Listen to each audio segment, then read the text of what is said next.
Hej og velkommen til den her StudyBite.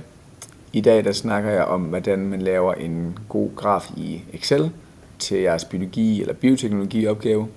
Og det gør jeg, fordi at der er mange, der synes, det er lidt svært, især fordi at man laver ikke de her grafer i matematik, og det er ikke altid, man laver dem i biologi, så derfor kan det godt være lidt svært lige at finde ud af, hvordan man gør det, og hvilke ting man skal have med i sådan en graf her. Jeg tager udgangspunkt i forsøget osmose i en kartoffel, som de fleste af jer har lavet i gummiforløbet, hvor man sænker en kartoffel ned i noget vand med salt, og så ser man, om den bliver større eller mindre, og det får man så et datasæt, der ligner lidt det her ud af. Vi skal lave en graf med saltkoncentrationen og vægtændring. Så jeg prøver at flytte den ud til siden, og så prøver vi at lave vores graf. Så hvis man trykker indsæt, så kan man indsætte sådan et punktdiagram, men først skal vi lige markere vores data. Så man kan markere den ene, holde kontrol nede, markere den anden, så markerer man begge. Og ellers kan man også ændre sine data manuelt ved at trykke på den her trakt her og vælge data.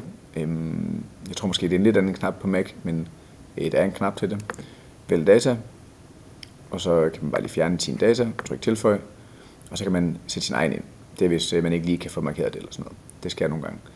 Så vælger man lige x-værdierne, som her er saltkoncentrationen, enter, og man vælger y-værdierne, som er vægtændring i procent, enter, og så har jeg faktisk punkterne inde her, så det er simpelthen lige gør det manuelt.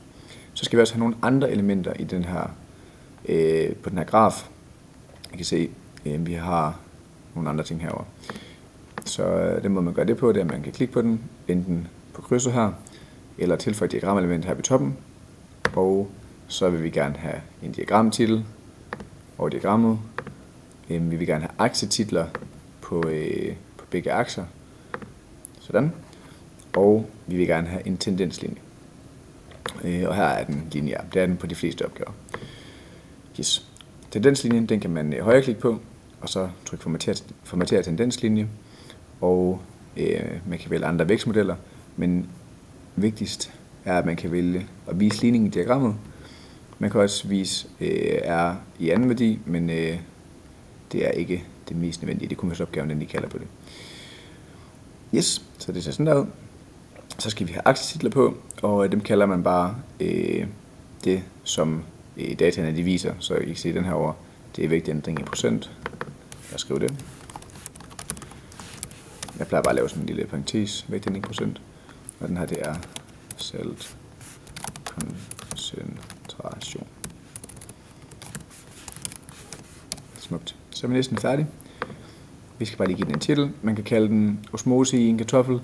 Jeg plejer at kalde den præcis det, der er på grafen. Så her der er det vægtændring som funktion af saltkoncentrationen.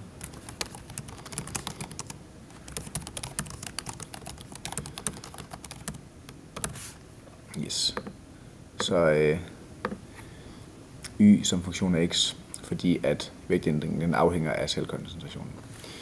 Og det er simpelthen den færdige graf, og det er nogenlunde sådan, den skal se ud hver gang, med titel, med tendenslinje, med aksetitler.